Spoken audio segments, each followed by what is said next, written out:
Welcome to the Real Film Nerds Podcast.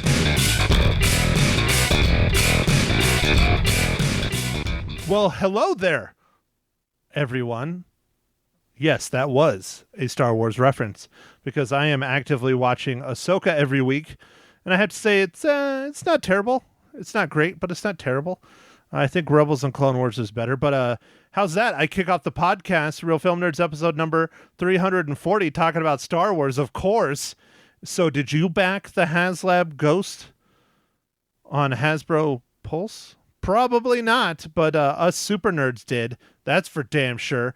Anyways, Mike has no freaking idea what I'm talking about, so I will just go ahead and bring him in, and let's talk with Mysterious Mike Talent. How are you? Hey, man, I'm doing good. Dude, I have no idea. I know you're super Star Wars and stuff, and Matt, you know, it's probably a little bit bittersweet, right? There's all this new Star Wars content coming out on Disney Plus, and like some of it's pretty good and some of it's maybe not as good. But are you excited that there has been more content coming out than in a long time, or is it like too much? Is it like overkill? Like, I don't know. How do you feel about it? So I wouldn't say it's overkill. If it's done well and there's less of it, I'm okay with it. I really, really, really like the Clone Wars cartoon, and George Lucas still owned Star Wars when that came out. And then they decided to do a little bit of a continuation on that called Rebels, which I really enjoyed. And both those shows tie into Ahsoka. And there's a bunch of crossover between Ahsoka, the Book of Boba Fett, and the Mandalorian. And I like what we're getting. I like these characters. Some of the stories are better than others, and it's pretty much the same team doing almost all of it. It's Dave Filoni and our boy Jon Favreau, who's doing a lot of it. And they are consulting with George Lucas and, of course, my enemy, Kathleen Kennedy. But I like it, but I don't want them to tarnish and ruin these characters that they've come up with in the past 10 years that everybody has really fallen in love with. Like the crew of the Ghost, which I was talking about, is, you know, Syndulla and, you know, just everyone. I'm spacing on the names, and I don't want to take up too much time talking about Star Wars on a podcast about a incredible movie, but I'm enjoying it. I like my wars. I want them to keep the stories that they have going and the incredible characters true to form, like Thrawn and, you know, stuff like that. It's our first live action Thrawn, so I'm really excited about that. Hopefully we'll get to see him this week. We haven't yet, and we're 4 episodes in. Anyway, so this is a podcast about a new movie, not the Star Wars podcast. I would love to do a Star Wars podcast, but I just don't have time, and Mike doesn't care enough. So Mike, this week we're talking about a Netflix movie called Heart of Stone. Why the fuck did you make me watch this garbage? All right, Matt. Well, you know, there wasn't much else, and as you pointed out before we started recording, Matt, I should have done like Extraction 2, which was also on Netflix, but I just forgot that we hadn't reviewed it. I had watched it, but I had forgot that we hadn't reviewed it. Sorry, Matt. Heart of Stone. I'm going to get into it, so let's do this. Give us the breakdown, Michael. This movie is directed by Tom Harper. It was written by Greg Rucka and Allison Schroeder. It is starring Gail Gadot, Jamie Doran, Ali Bahat, Jang Lucy, Thomas Arnold, Archie Mediquai, Sophie Oquindo. I'm butchering the names. Anyway, and this movie is an intelligence operative for a shadowy global peacekeeping agency races to stop a hacker from stealing its most valuable and dangerous weapon. What the funniest thing is, and I'm trying really hard not to laugh, and I think I was successful, we went over the names before we started recording, and you still didn't pronounce Gal Gadot right. Yeah, no, we did go over the names, and but I think it's Gail Gadot, dude. It's not Gail Gadot, it's Gal Gadot, but it's Gail Gadot. I'm gonna combine them. I'm gonna combine your Gail and my Gadot. All right. Anyway, so Matt, obviously, I've already kind of gotten some of your first impressions, so I'll give you mine. Yeah, this was not the best movie. There's a lot of weird things with the storyline, but it's an action movie, kind of a spy movie, but not very good at that part. So yeah, I guess those are my first impressions. So this is how I described it. You already got a little bit of my first impressions. So my second impressions are take Mission Impossible, remove Tom Cruise, and then take a giant shit on the movie. You got Heart of Stone. Ouch. Ouch. Yeah, no, I mean, it is a spy movie that just isn't really, I don't know, come together. Like, I don't know. I felt like it was very convoluted, man. And we can get into some of that more in the spoilers, I guess, with some of the weirdness. But overall, this movie seemed like it was trying to do too much, and it didn't need to. Like, if it was just a little simpler, it would have been fine. Sure. Like, why not? Like the intertwined of the, I don't know, like agencies above governments and stuff. It's like, what? Why? Well, like, I don't know. Like shadow fractions or whatever. I don't know, man. It seemed too far-fetched for me, man. Really.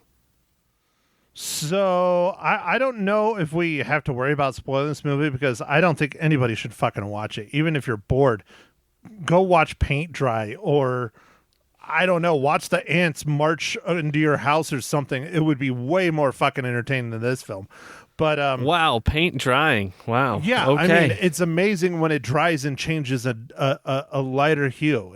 It's fucking wild, Mike. It's wild compared to this shit. I don't know, man. I guess the action was mildly okay, and like I liked the Iceland scene. Right. The beginning scene of the film is the best scene in the entire fucking movie, and the story starts out decently from there. I like the idea of a organization like, say, here's the comparison I'll use, like SHIELD, like an organization like SHIELD infiltrating like the CIA. Like, that's a really fucking cool, interesting concept to me. I thought that was great. Outside of that, this movie fucking falls apart for me. It's boring. I mean, Gal Gadot does the best she can. She's a good actress, but it's a lot of CGI stunts. There's a handful of scenes where it's either parachuting or paragliding. Those were really well done. I really kind of like those, but that's it. The rest of the movie, no. It's garbage. It's trash. Matt, I don't think this is a spoiler, so I'm just going to ask you about this. The beginning scene, there's a parachute, and it's like glowing, like it's like almost like a light bulb. Did you think they do really have those sort of things for like base jumping, like at night, or like what was that? Just like it seemed very odd. No, I don't think it would be difficult at all, especially how light and small LEDs are.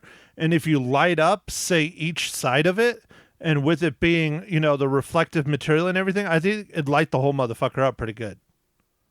That's just my theory. Okay, I don't know. That seemed a little odd to me when I was watching the movie. I'm like, is that real? Like, do they have some sort of base jumping type thing like that? Like, if that's what it's for, I don't know. It just could have been the movie. Who knows? The most difficult part I have to accept that is that she's trying to be stealthy and she's running around with a 50-foot or 25-foot long parachute that's lit up like goddamn fucking streets in New York. Yeah, in a pitch black area, like everyone's gonna see you coming. Everybody. Oh yeah, the bears, the squirrels, everyone that's hibernating, they see you fucking coming. It was that bright. So, and she's supposed to be stealthy and spy-y and all that shit. That was, ugh. But Mike, the action was decent for the most part. There's just a lot of CGI action, and Mission Impossible doesn't do that. That's why it's so much better. Yeah, there was lots of CGI. You know, It was I don't know. It was a spy movie that just wasn't done as well as a lot of other movies could, and just kind of pales in comparison. I mean, we recently just watched the latest Mission Impossible that happened to have some sort of plot elements that were kind of similar, I guess, some of the themes with the AI. Yeah. Yeah. Okay. Yes. Well, there was a spoiler. I didn't talk about that, but yeah, that's what. Well, I guess they talk about it in the trailer. Don't know. Who the fuck I don't know cares? if they do or not. Yeah, there's AI in this, but it's like a super fancy, crazy AI, and it's even more advanced than the AI that is in Mission Impossible. And it's in a balloon in space or some shit. I don't fucking know. I mean, I understand why they had that up there, but then it got hacked, and I don't know, dude. Some 20-year-old girl is the world's greatest fucking hacker on top of it, and it gets very fucking convoluted. I think they should have just stuck with the original concept in the first 10 or 15 minutes of the show, where she's a super spy that infiltrated a spy agency. I thought that was cool. I really thought that was cool, and then it just kind of gets fucking weird. Yeah. No, I think that would have helped keep the consistency if it just kind of stuck with that. And then instead of like there's kind of like a lot of levels that keep going on, and it gets kind of confusing on who's where and what. And that happens sometimes in spy craft and movies and things. But I don't know, man. I just felt like it just didn't have good flow. The movie just didn't have a great flow. Bad pacing. Yeah, bad pacing. I just don't get where the 20-year-old came from and why she has such a vendetta and how she's a criminal, but she's not a criminal. And I don't fucking know, dude. It was just bad. It was just bad. I mean, if this is the kind of shit we're going to get, I said this on the radio, so I can repeat it here. If this is the kind of shit we're going to get because of the writer's strike, they need to fucking end that shit sooner than later. Yeah, yes, I agree, Matt. That's a very good statement. All right. So with that, Matt, I think it's time to ask you, what are you drinking this fine morning, evening, or afternoon?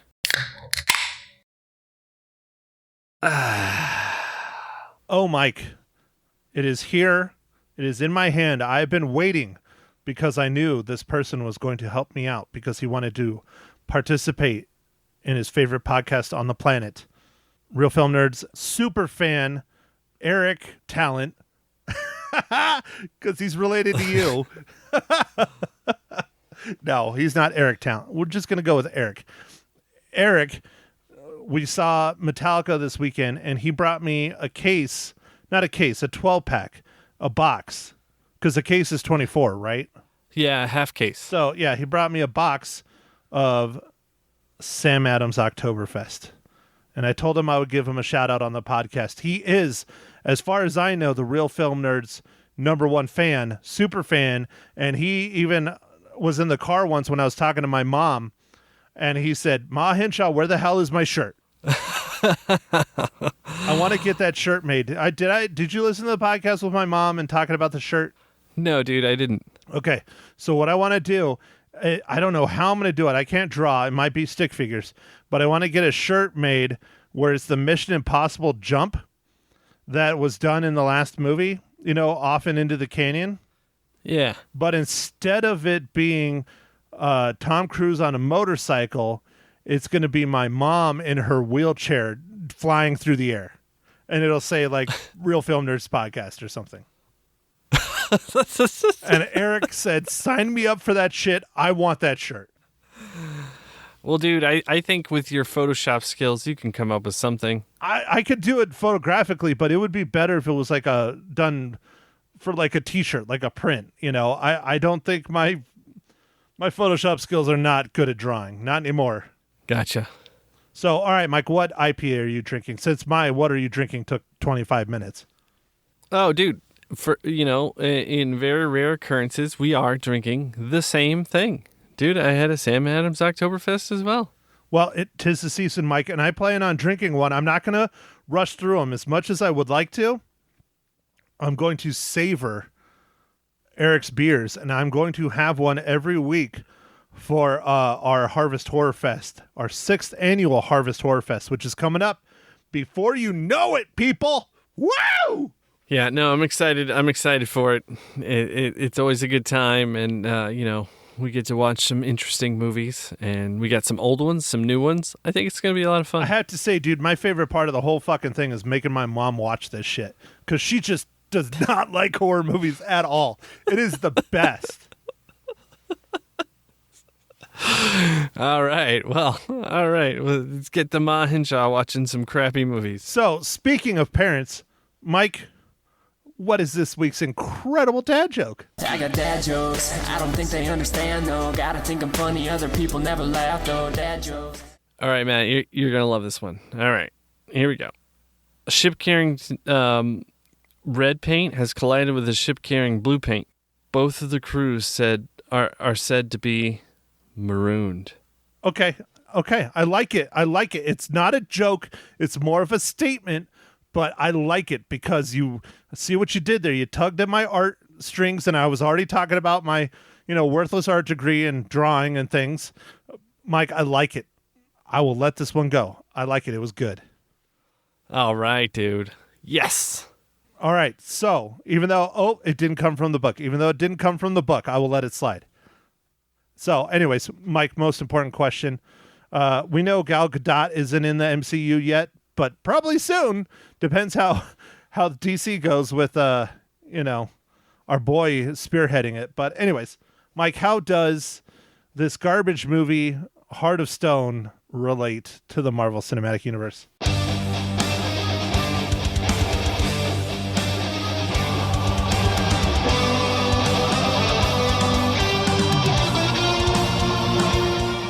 All right, Matt. So this one was a little bit trickier to find anybody, but I was able to find the production designer Charles Wood on this. Also worked on several MCU movies: Doctor Strange, The Multiverse of Madness, Black Widow. Avengers Endgame, Avengers Infinity War, Doctor Strange, Avengers Age of Ultron, Guardians of the Galaxy. So quite a few movies. That's the tie-in for this one. But there was nobody else. I thought there was some actor that I recognized, but I was wrong. Sorry, Mike. At least you found someone, though. I did. So do we really have to keep talking about this movie, or can I just talk about Metallica? No. Let's talk about the movie a little bit longer, Matt, and then we'll talk about a little bit more Metallica. No, I don't need to talk about more Metallica. It was a great makeup show. It was incredible. If you weren't there, you missed out. I'm just going to say that. And Ghost, just as good on Friday night. Love that too. And then the Star Wars Burlesque show, The Empire Strips Back. It's still around in Phoenix for the next 3 weeks. If you like Star Wars and strippers, yes. That's all I'm going to say is yes. So it's for 3 weeks, dude? I didn't know you could go every day, man. I can't. I already ran out of money. Oh, okay. For some reason, I was the only one throwing dollar bills. You were throwing dollar bills? Well, $5 bills. You know how strippers are now. Yeah. No, they give you back the dollar, and they're like, fives only, please. Yeah, except for they're not strippers. They're burlesque dancers. So that means they're dancers that cover up everything. I don't think most burlesque dancers take like real fucking skill. So they're not strippers. They're not, trying to, pay for college, as they'll say. Gotcha. So, all right, Mike, go ahead. Keep talking about Heart of Stone, and I'll just sit here and take a nap like my mom did through the movie. She fell asleep 4 fucking times the first time she saw this. She fell asleep so much she felt bad and watched it again and fell asleep once. So I guess that leads us right into our, as I was saying, the pacing of the movie, or as you said, Matt, pacing was not great. It was like a lot of action kind of in the beginning, and then like nothing for most of the movie until there's a little bit. There's like a fight scene mid-movie, I guess, and then there's the end. There's a few things here and there, but it wasn't really that much. It's kind of like they were trying to do like world building, and they just failed fucking miserably. Yeah. Yeah, and like I liked Gal Gadot's character or whatever, but it was real hard to just be like, so she can just do everything? She's just like perfect like all the time? Like I don't know. Well, and what's interesting is the team that she's working with MI6 even calls that shit out. They're like, you literally can do like everything. That was pretty interesting. Yeah, and then the part where she gets out of like the poison and she like tells them what her poison is, and then it was like able to take out the thing, like the like transmitter thing. It's like, dude, that's a little bit, I don't know. A little too hard to push on the I believe button for you, Mike. Yeah, like that was a little. That was where the I believe was starting to get a little bit waning. Like, I believe less. But you were still punching the shit out of that button trying to believe, weren't you? I was trying to believe. Yeah, no. I just say this one is a hardcore skip. It is not worth it. It is way too long. It has some interesting concepts, but they did not capitalize on it. And this was supposed to be a really, really big hit for Netflix. They were promoting the shit out of it. And it's a giant flop in my book. I don't know. The AI stuff, like, I felt like they kind of used it, but it was more of just a tool to, like, I don't know. I feel like the AI, like, the nefariousness of it and, like, whatever was more capitalized on in the latest Mission Impossible. Dead Reckoning, but I guess at the same time this was supposed to be in the good guys' hands and it was being taken from them, so I don't know. It was just still weird, dude. And the whole balloon thing, like, it was in space but then it wasn't in space, and like, just don't feel like you could have that giant thing up there without other governments being like, hey, what's that? Right, exactly. And bringing it in out of the atmosphere into the upper layers of the atmosphere and it not burning up and not having a heat shield and all that shit. Yeah, no, that was bullshit. I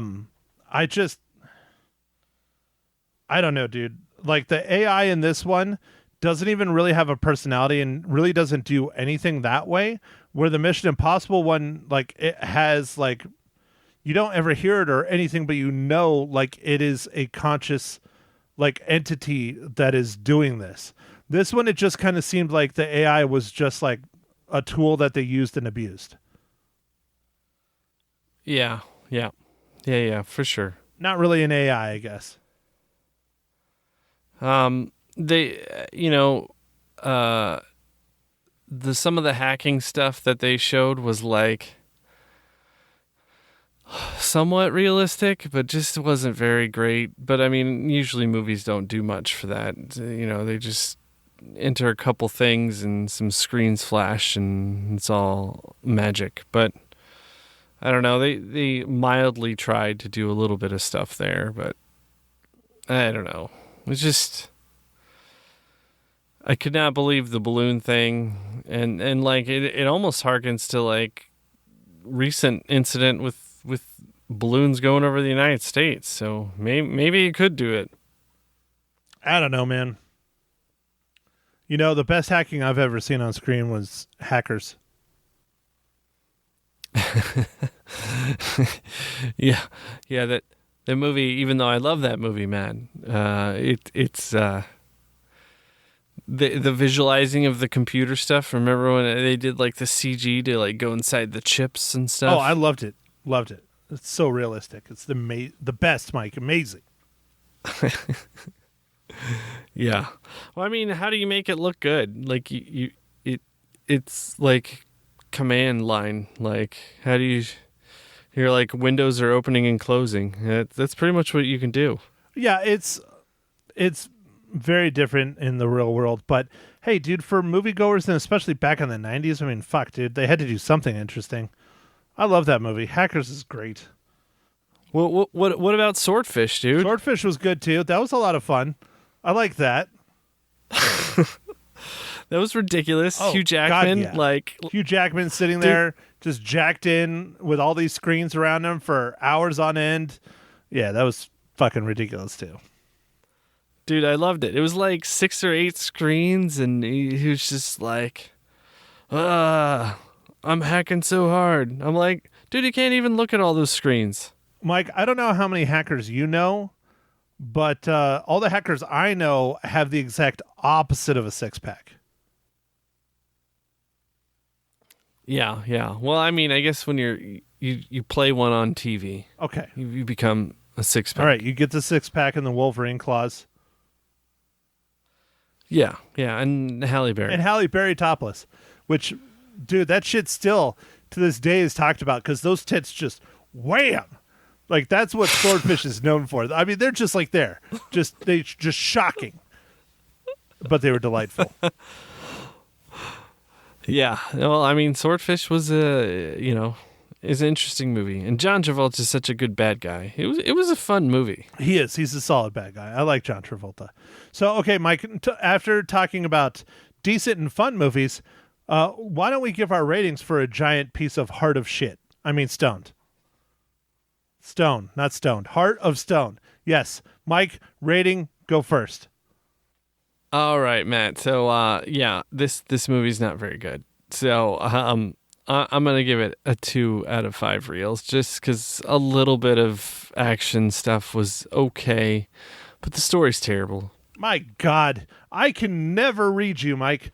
Sometimes you're soft, sometimes you're harsh. I mean, you're like the Sour Patch Kids. I just like those ads, I just can't read you anymore. I never know which way you're going to go. Because in my opinion, a 2 is way too high for this movie. You were way too nice. All right, what are you doing, dude? -1? No, I can't do negative numbers. I give it just a 1. Just a 1. No 1.5, no half, just a 1, because there was a good, solid, strong 15 minutes of material I enjoyed out of a 2-hour and 2-minute movie. Yeah, it was long. It didn't need to be long. There was this weird stuff. I don't know. I felt like it could have been a good movie. It just wasn't. All right, Mike. So next week, it might be a bit of a shot in the dark. We will see.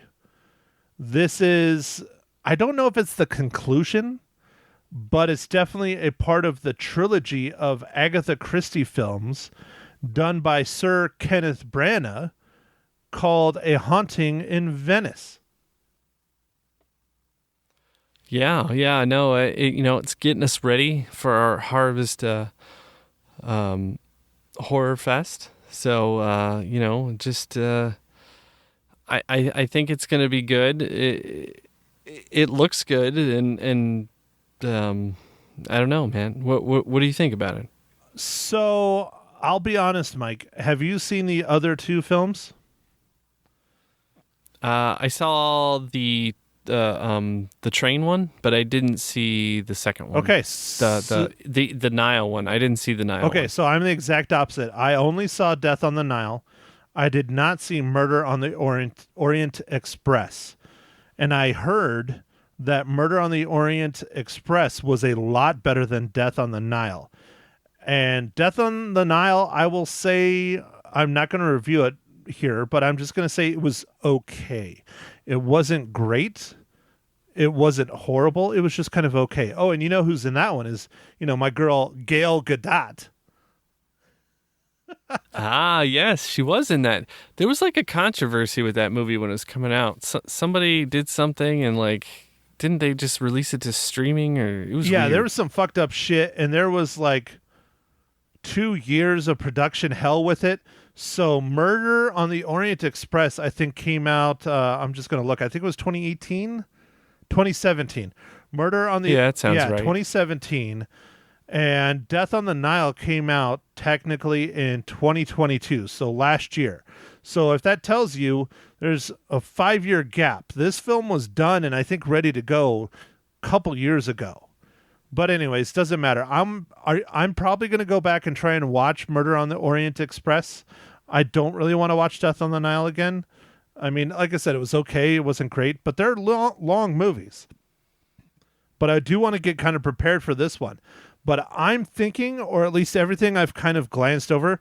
Now, I don't want to say read because I haven't read reviews. I don't do that kind of shit. I know you don't do it either. But we're movie people, and shit pops up in my feed all the fucking time. I can't control that. Yeah. But so far, the headlines and stuff I've seen have said this is the best of the trilogy. So I'm looking forward to it. I'm hoping it's going to be a lot of fun. It's supposed to be creepy. The cast is fantastic. So, I'm excited, Mike. I'm not a horror movie fan, but this is more of a crime drama mixed with a horror movie, But, I mean, Michelle Yeoh, Tina Fey, Kenneth Branagh, great actors and actresses. I'm not sure if it's her first film. I think it's her first big American film. But Kelly Riley, famously from Yellowstone, she plays Beth in Yellowstone, is in this. So I'm looking forward to this movie, Mike. I'm hoping it's going to be pretty good. Yeah. The Murder on the Orient Express was pretty good, dude. So I didn't see the Death on the Nile, but so I'm hoping that this is going to be okay. This is going to be a good one. Well, we will find out next week. It comes out in theaters this Thursday, September 14th. So we will be talking about it for our next podcast on the 20th. Yes, that is well after it comes out, but that's how we do our podcast. Dang it. If you want to hear me on the radio, I'm not going to be on the radio on the 15th. My host, Lisa Live, will be out of town, so I will be going on Monday, the 18th, to talk about this movie if you want to hear me there. So, all right, Mike, other than that, Harvest Horror Fest Volume 6 coming up, or Season 6, or 6th Annual, or whatever the fuck we're going to say. 666, baby! Yeah, there you go, Matt. For the horror. Yeah. So, all right, I don't have anything else to add other than don't watch this movie. Okay. Oh fuck! You know what we could have done? We could have done the new Bird Box. Isn't there a new Bird Box movie too? I think there is a new Bird Box. I'm not sure if it's out yet, though. Oh, is it it might out? not be out. Because I was just thinking, I know that's coming. It's coming. I don't know if it's out yet. Who cares? We did this movie. We're done. Mike, do your thing. All right. Yep. We're done. All right. Well, I guess on that note, everybody, thank you for listening. Make sure to follow us on Instagram, X, formerly known as Twitter, Meta, formerly known as Facebook, and yeah, we'll catch you on the next pod. Thanks for listening, everybody.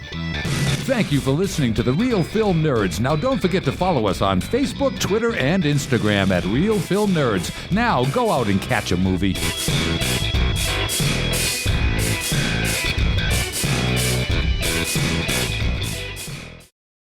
Hi, everyone. This is Ma Henshaw Loses Her Cookies. Episode 29, Heart of Stone. Hi, Matt. How are you doing? Why are you trying to speak in such a bassy, throaty, deep voice, Mother? Because I'm being weird because the movie was weird.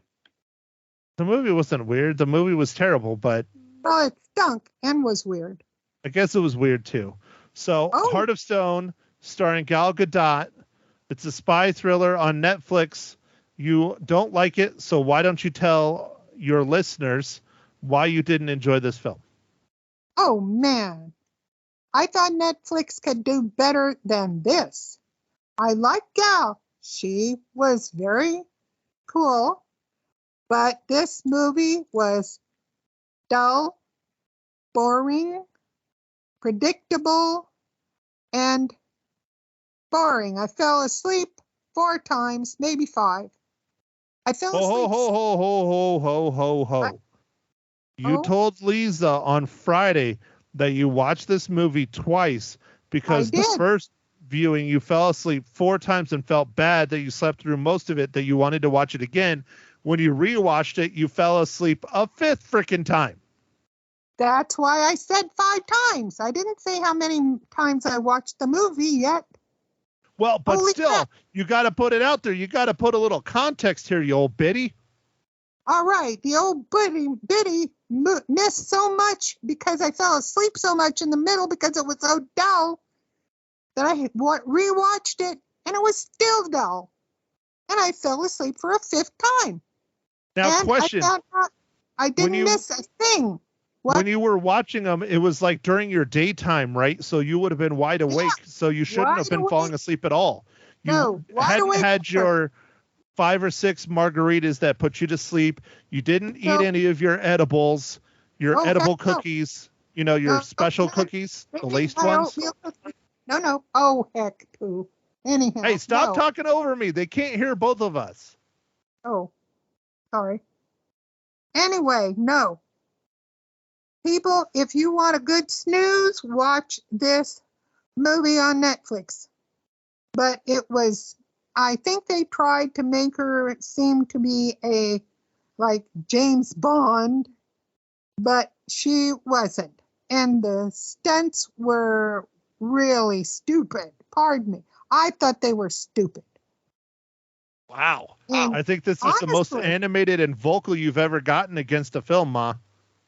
I mean, and you jump and use a parachute out of a space shuttle thing. Whatchy? Oh, come on. And then everybody hangs on to air. Oh, it was weird. That's all I can say. If you want to watch weird and boring, go ahead and watch this stupid movie. Sorry, folks. Try harder next time. And gal, I am very sorry. You're a beautiful woman. Very athletic. She's super-de duper. But like the very first scene, she's in a casino thing, and then when she goes out, it's snowy, and she has to get a parachute and slides down this huge mountain and parachutes, and totally dumb. Pardon me. Why are you apologizing? This is your podcast. You can say what you do. You can do what you want. Welcome to the internet, Mom. I hope Netflix doesn't hate me forever, but they need to do a little bit better with writing their movie or something, because that one was stupid. I think if you keep bringing the hate like this, Netflix might give you your own show. They'll serialize Ma Hinshaw Loses Her Cookies, and then your podcast is going to be you talking about their shitty ass movies on Netflix. Wow, there you go. What if they paid you $1 million to do it? You know, I fell asleep. Well, I don't know if it was the 3rd or 4th time, and it's like, oh, the heart. The heart. And okay, it's the heart of a computer system thing, whatever. And I'm like, that's really dumb. And I fell asleep when they got the heart. And I'm like, it still wasn't exciting. Pardon me. So was it like Indiana Jones and the Temple of Doom, where they were like, Kalima, and like ripped the heart out of her chest? No, I wish it had been that exciting. It wasn't.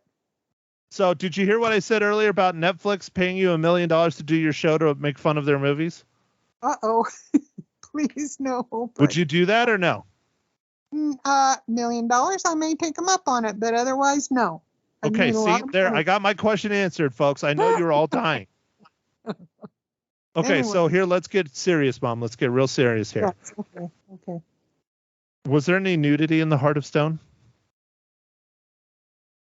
I don't remember a darn one. No.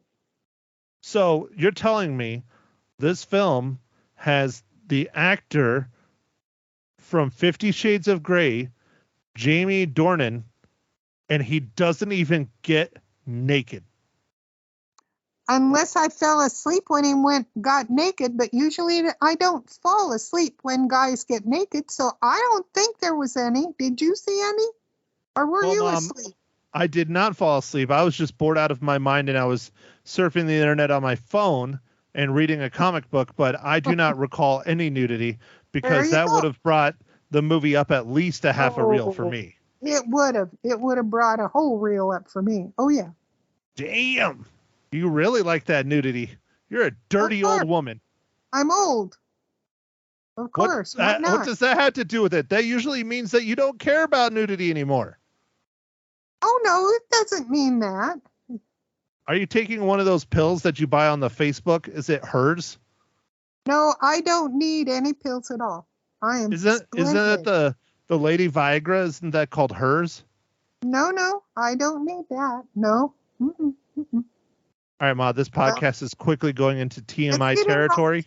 Folks, so, we got to be careful. Let's not go there. But anyway, it would have perked it up a little bit if somebody had taken off their shirt at least.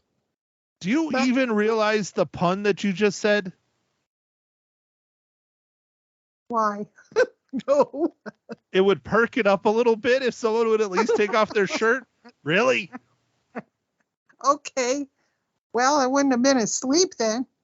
So for those of you who question where I get my horribleness, my gratuity, not gratuity, that's a tip. Oh, heavens. My grody-ness, I don't know, my foul mouth, everyone thinks it's from my dad. No, it is from my mom, as you can tell. Not. It's 100% from my mom. She is a dirty mind. She's a crazy old lady. We're just biding our time until we put her in a home. That's true. You're really hoping soon. I am not. You're going to put a flat in my wheelchair. I know it. Oh, well. Why? I'm the one that has to push that ding dong thing. I know. And then if I put a flat, you're not going to make the jump over the canyon, and then we won't get the photo for the T-shirt for Eric. No, that's true. So you can't have a flat. A parachute. Yeah, now we're going to have to put a parachute on you, too. Yeah, that's it. There you go. Anyway. Okay, Ma. So next week, we're going to the theaters. So it's based on a novel of a person you knew back in the day because she's as old as dirt like you. Oh, yes. What? And she has passed.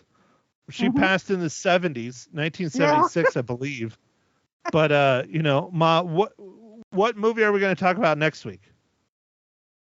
It's a happening in Venice, I believe. Close enough. It's a haunting in Venice. Haunting. Oh, yes, haunting. Well, whatever. Happenings can be haunting. Whatever. Anyway, yeah, a haunting in Venice. And I think I love the Agatha Christie movies, and I'm looking forward. I hope it is very good. Well, Agatha Christie didn't make the movies, Mom. She wrote the novel. She wrote the book. Yes. Have you read the novels? Heck no. Well, here's a commercial for Audible, even though they don't, pay us any money. So I pay a lot of money every month to have Audible for my mom so that she can listen to books. Mom, have you listened to any of those? No, but that's a good idea. I should listen to one. I'm just saying you don't freaking listen to Audible, and I pay a lot of money for it, and I'm mad. Excuse me, I do too. No, you don't. The last time you turned on Audible was probably 3 months ago. No, it wasn't.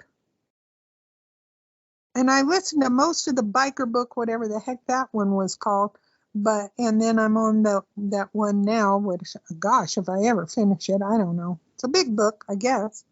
Mom, anyway. You haven't listened to it in forever. I know. I can go and look. Oh, all right. Quit snooping. Snoop. Well, it's my account, for freak's sake. I don't care. Quit it. I'm going to cancel it. So I'm not selling houses, so I'm going to have to cancel something. You can download Agatha Christie books then. And I'll Mother listen. of God. There you go. But I hope she's I am downloading more Star Wars and more Adam Carolla. I have almost all of Carolla's books. He wrote a book? He has several books.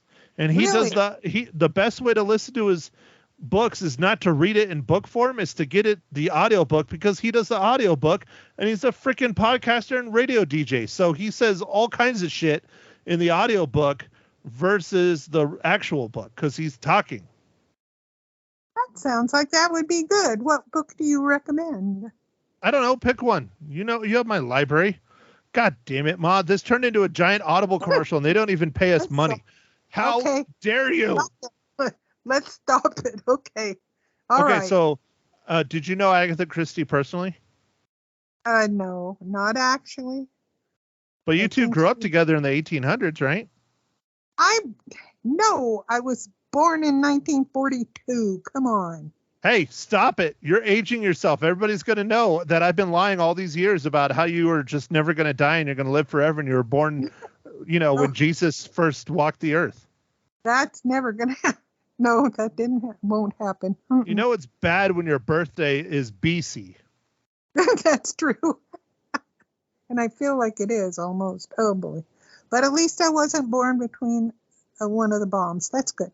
So anyway, I would rather not talk about my father personally. I don't talk about him. I'm just saying. You just did. I didn't. You How do just you know did, who was Mom. born between the two bombs? I don't know. Because he says it all the goddamn time. Okay. Anyway. Well. Anyway, you didn't ask for my rating, so I think I will just go see. I don't care what my rating was. I wanted to get people to hear what your opinion on is the film that we're talking about, and then I was going to ask you your rating. This is what I do with Mike too. So, Mom, why don't you give us your rating of Heart of Stone, even though everybody is turned off by now because that Audible ad was way too long, even though it wasn't real. Oh, that's true. I gave this a 2, and I'm being very, very, very, very generous. Thank you. Yeah, you and Mike both gave it a 2. I gave it a 1. And I think giving a 1 was freaking generous. Oh, well, okay. Well, I am. I'm probably too. Oh, dear. I'm sorry I was so generous. Ugh. Next time, it'll be a 1.5 or something. Okay. There is no next time. This movie's said and done. We're not watching it again. And if I do, it will probably be in the pit of hell, and this will be one of my tortures. I will not watch that again. Twice was absolutely too much. There. Twice was 2 times too many. Right. You got it. So, all right, Mother. Okay. Are you good? What else do you want to talk about? Are you I'm good? I'm finished. I'm done. Are you sure? Yes. 100%. 100%. Yes. Okay. Well, then I will take us out. Thank you very much. I need to be taken out. Oh, Jesus. Man, you are really talkative this week. You were talking all over me. See, I like this. This is when you're just being a normal you. Finally. Well, I'm not normal. 20 episodes to get this to you where you're comfortable and you can talk and actually be yourself. Because, I mean, you're stepping all over me. Not that that's good, but you're finally being yourself. It's fantastic. Okay, thank you. Anyways, all right. Thank you, everyone, for listening to Ma Hinshaw Loses Her Cookies, brought to you by the Real Film Nerds podcast, because I just added to the end of my podcast. Anyways, don't forget to follow the Real Film Nerds podcast on all the social medias. For some reason, everybody loves our YouTube, and it's just the podcast. We're not even on it. It's just us talking. Anyways, if you really want, make sure and follow Ma Hinshaw on Twitter. She's still trying to figure out how to tweet for the second time in 10 years. Yes. She is at Graham SV. Yes, she does have a Twitter, and she tweets about once every 15 years. So if you're lucky, she might tweet at you when you're in your 60s. So yes. Thanks again. We will chat with you next week, everyone, when we chat about a haunting in Venice. Ooh. Bye.